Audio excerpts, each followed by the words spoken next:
Why didn't you let me race with your car? You knew I was gonna wreck it.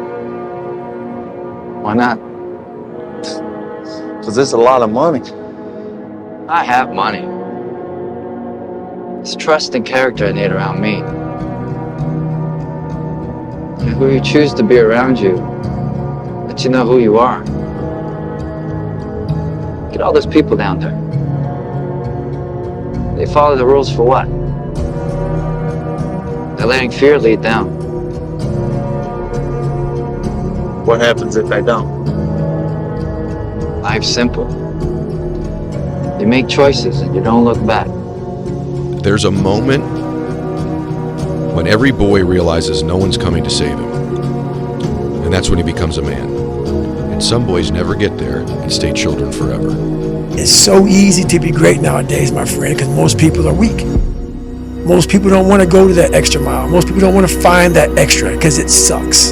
It's miserable. It's lonely. You talk about that you were kind of lonely by yourself. I was the same way. And that used to hurt me growing up. Now I fucking thrive in that shit. What you call love was invented by guys like me to sell nylons. You're born alone and you die alone, and this world just drops a bunch of rules on top of you to make you forget those facts, but I never forget. I'm living like there's no tomorrow, because there isn't one. All of man's problems arise because he cannot sit by himself in a room for 30 minutes alone. And it's very true.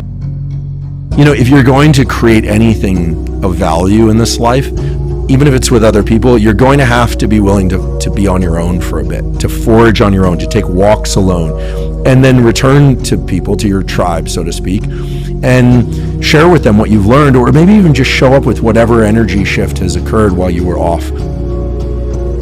The superpower of learning to be alone and enjoying it. Yeah. Well, I think it's critical, these times where you just think about things, just be alone and think about things are so rare these days. And I think during those rare times is when you really get to understand what you actually believe or don't believe. When you're on your way up, everyone roots for you because you remind them of their dreams. When you're at the top, everyone tears you down because you remind them that they gave up on them. For anyone who needs a reminder, no one is going to hate on you for doing worse than them. That's what's painful, is that it takes more effort to start in the beginning, and more people are right about the fact they're like, hey, you're not going to hit it big. And guess what? A month in, you're not. But they're only measuring on months. And at 6 months, you're also not going to have hit it big yet. And they're going to be like, I'm still fucking right. And at a year, you're still not going to have hit it big. And they'll still be fucking right. And every day that you haven't hit it, they're going to feel like they were right. But they're wrong. Because they're measuring in days and you're measuring in decades. For too long in my life, and it got me in trouble. For too long in my life, I wanted to be accepted. Growing up, I lied. I fucking did what I could. If you fucking like UFC and I didn't, I love it. I love it, man. Let's go fucking watch it, man. Be my friend. Be my buddy. That fucking weak ass shit. I found out through this path of life, who is David Goggins? Who am I? So going through all, I did it alone. There was no fucking trophy on the fucking wall on the mantle. That trophy's in my fucking brain. No one helped me get there. No one paid my fucking bills. No one did shit for me. No one ran those fucking miles, lost that fucking weight. Look, I suffered on my own and developed this man who said, it's who I am, man. A very competitive, ultra competitive dude that take it what you want, man. I'm astounded by how many people want to be spectacular in life but also want to be normal. By being normal, you are, by definition, aiming for average. Normal people get normal results. Exceptional people get exceptional results. You literally can't do what everyone else does and expect to not get what everyone else has got. By doing what everyone else does, you guarantee average results. The more time you spend alone with yourself, the more time that you will be able to understand who you are. When I mean understand who you are, I'm talking about without any outside interference, without any friends, without any peer pressure of wanting to be like someone else. The more time you spend alone, you're going to figure out, okay, what your purpose is. And I say that because of this. God will talk to you. You start seeking in those moments of not having any outside distractions. What happens is things become clear. Clarity sets in. And you're able to make decisions not based on what you saw that day or what you heard that day or what that person may have said to you. You're able to make decisions based on how you feel internally.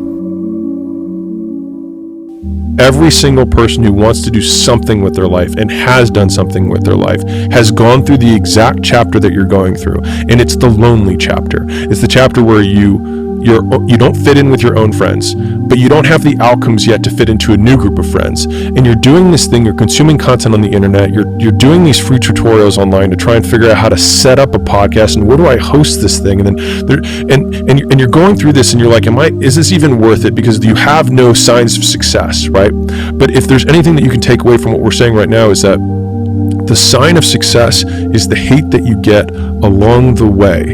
And what you can't do is bend the knee to their hate and fit back into the conformity because it's comfortable and it's warm. Because like in the Matrix, when Trinity opens the door, when Neo's about to go take the red pill and he wants to get out of the car, she says, Neo, you've been down that road and you know exactly where it leads. And I know that's not where you want to be. And then he closes the door. Like right now, this moment that you're going through is Trinity opening the door and being like, you could go back, but then you'd have to remember exactly what the reason was that you decided not to go out to begin with, just because you listen to this podcast and you consume this content, you're like, I can fucking do more than this.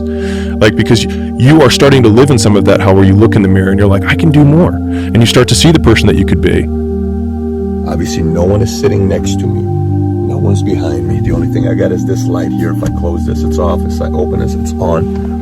I'm on myself. There's only one person I can talk to here. So what does this mean? Here's what it means. The first couple years of your business, you are going to get to a moment where this happens to you. You can't call your wife. You can't call your husband, boyfriend, girlfriend. You know why? Because you told them you have big dreams and ambitions, and they believed you, and they said, go for it. You can't call your friends because you told your friends you got big plans. You cannot call your peers. You cannot call anybody, not your parents, because you told your parents, I don't want to go to college and become a lawyer. I don't want to pursue and become that engineer. I want to go become a businessman, a salesperson, or an entrepreneur. And then all of a sudden, you find yourself in a car like this all by yourself, talking to only one person, and it's you. The one companion that's always going to be with you is yourself. And I think the first thing you have to do, I think the first thing we have to do is we have to get ourselves to the point where we don't necessarily need a companion. It's not ideal. It's not ideal, but it's doable, and sometimes it beats the alternative. And the reason why we cannot face the concept of not having any companion is because we're not comfortable with ourselves as a companion. We don't want to be left alone by ourselves with ourselves. So we come in and we sit down and we get on our phone, or we turn on the TV, or we go wherever, we do whatever, because we don't want to face the reality of being by ourselves with ourselves. With that success come a lot of people going to applaud you, but the majority will hate you, man. They really will. They're going to hate you because, your success is a spotlight shining down on their misfortune. They fucking hate you for what you're doing is reminding them of their missed opportunities and stuff. So, that's lonely, man. Just like being this only car out in the parking lot. But if you're cool with that, man, if you're cool with walking in the shadows of yourself, and, the only person you got is the man right there in the shadow, man. How you doing? Pretty good. How you doing? All right, man. Cool. It's kind of weird having a conversation with you, but ain't no one else around because everyone else has faded way back then. Way back there. If you're cool with that kind of walk of life, I tell you, man, the world is your playground. It's the unseen work. I'm out running at 2 o'clock in the morning, 1 o'clock in the morning, in the gym, long sessions by myself. That's real. How I'm able to just extract dopamine, the good dopamine whenever I want. Man, I've trained 99% of my life alone. No one pat me on the back. I did all of the work alone.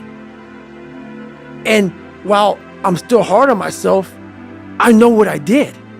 So whenever times get bad for me, people, all this, who's gonna carry the boats and love? That's real. I hate that people know me for that guy, because that guy is not every fucking day. Like when they see me, they want that energy. That's not me every day.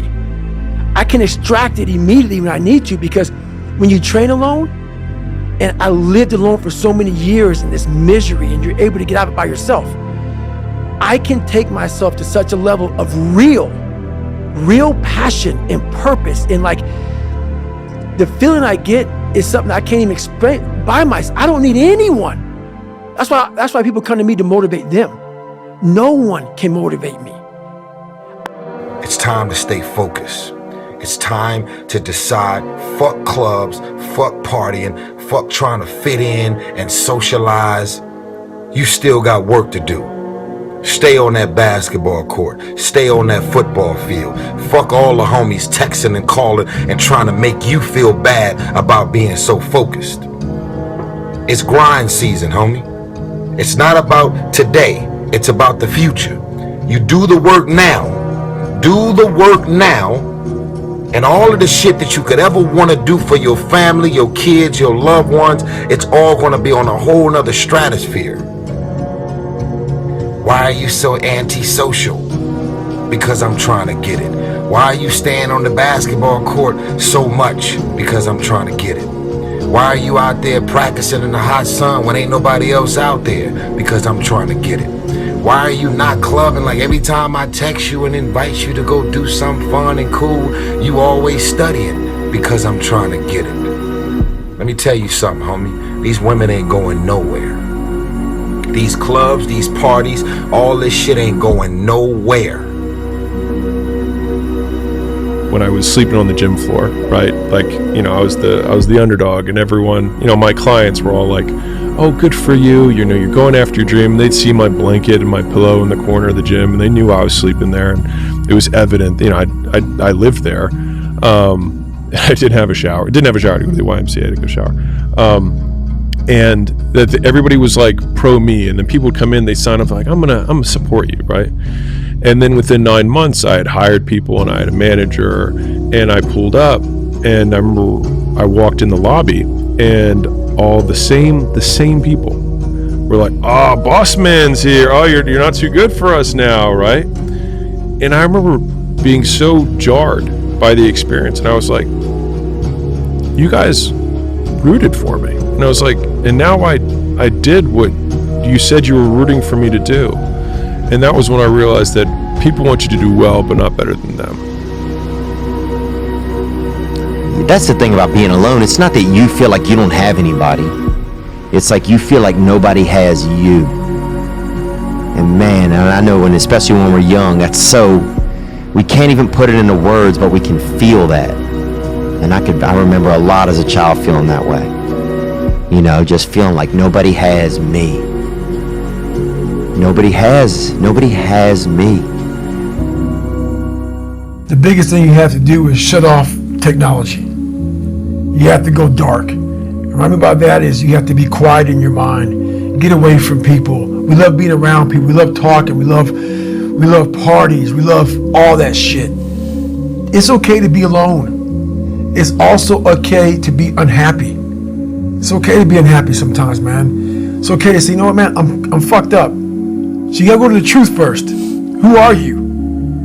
Get really accountable and say, okay, who am I? What's the truth about me?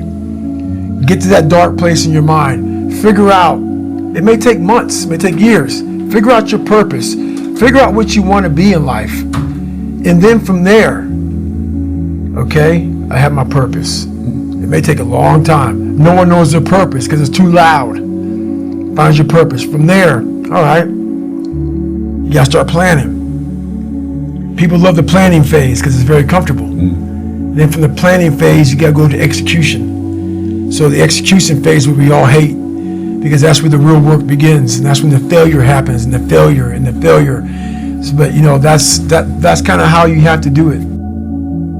Whatever you do, you've got to be a little bit gone to it. You're not all there. You've got to be almost insane to your craft.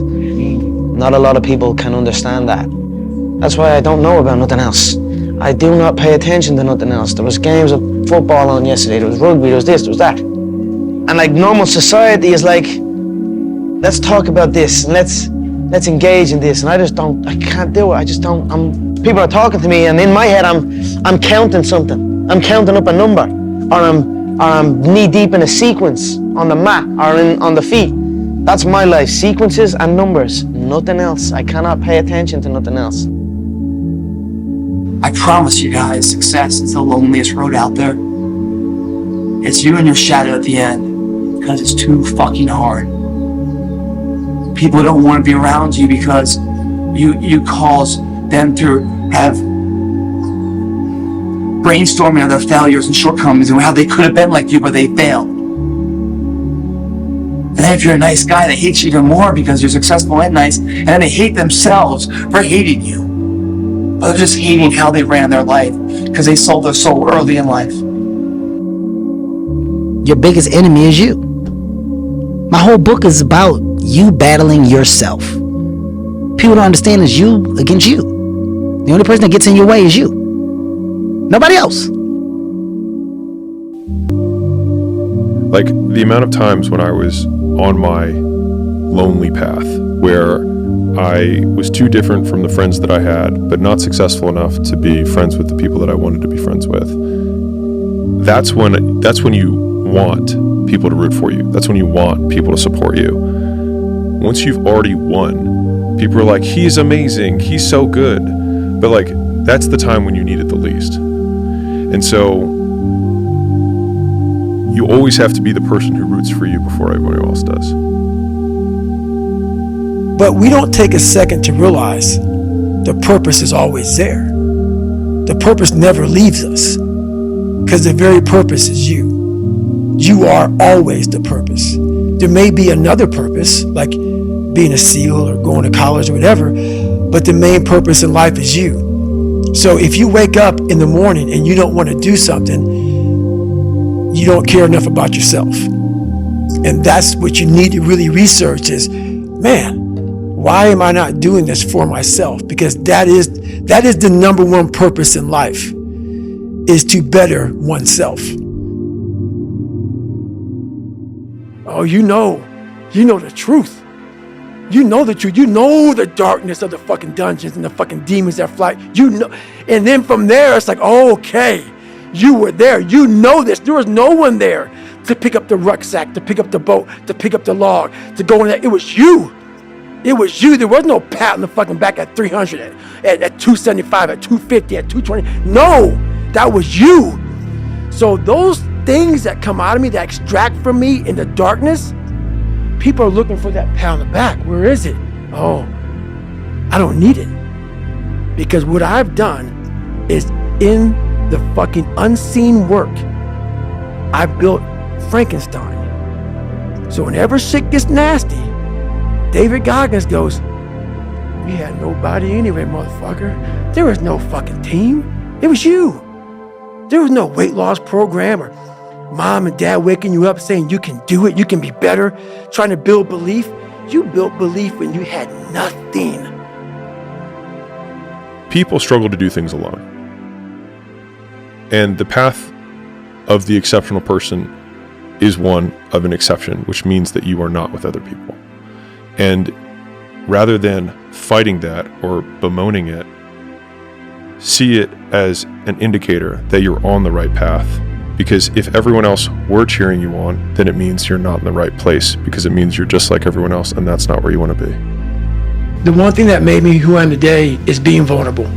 It's breaking myself down to the absolute rock bottom and being able to tell people who I am. And that's how I fixed it. You know, life created this person, me. Life created me to be this fucked up person that I was back in the day. And I had to realize, man, that's okay, man. It's not my fault. Now I gotta go back and fix this shit though. Mm-hmm. So a lot of this isn't your fault, why you do some things you do, why you feel the way you feel. But no one's coming back to save your ass. You have to go back to where the shit started, wherever that place is for everybody, and have the courage to go back there and start fixing what broke you. And most people struggle their whole life to find out who they are. Struggle their whole life to find out what defines them, what they actually enjoy and what they don't. You start putting yourself in situations that suck, you'll find yourself. Yeah. You'll find it real quick. Knowledge and experience and wisdom takes time. Wisdom comes from experience, and experience takes time. The more experience you have, the more you learn from that experience, the wiser you can get. If you haven't lived long enough to have a broad enough portfolio of experience, then you can't expect to have knowledge and wisdom. As you all know, it's a hot motherfucker. Nice heat wave. Mother Nature's a pissed off motherfucker, but guess what? So am I. So who gives a fuck? Today I was running, and this guy passes me in the car. It's about 100 degrees out here, 70% humidity. And the guy comes back around, looks at me. He pulls his car by me and says, "Why the fuck are you out here?" I said, "Because you're not." Sometimes your motivation needs to be because no one else wants to fucking do it. We need doctors. We need fucking lawyers. We need dentists. We need teachers. We also need fucking savages. This message I do is not for fucking everybody. So I don't want to say that soft bullshit about, do you have sunscreen on? This message is dangerous. It's too hot. I'm not asking you to fucking be like me. Do you. Stay hard. I think a hopeful message that anyone can think about who's in that hard period or in that start period is that it won't get harder. Like, this is the hardest part. And so if you can just make it through this, everything else is downhill. It's not that the things that the dragons are going to slay aren't going to get bigger. They are. But you become so much more equipped to slay them back. And you have so many more allies. You have people in the stands cheering for you. You have the audience. You have all of these other things that are behind you. But in the beginning, it's just you with a stick against a bear. And arguably, that fight is a harder fight to win than beating a dragon when you have a nuclear bomb and 6 nations behind you.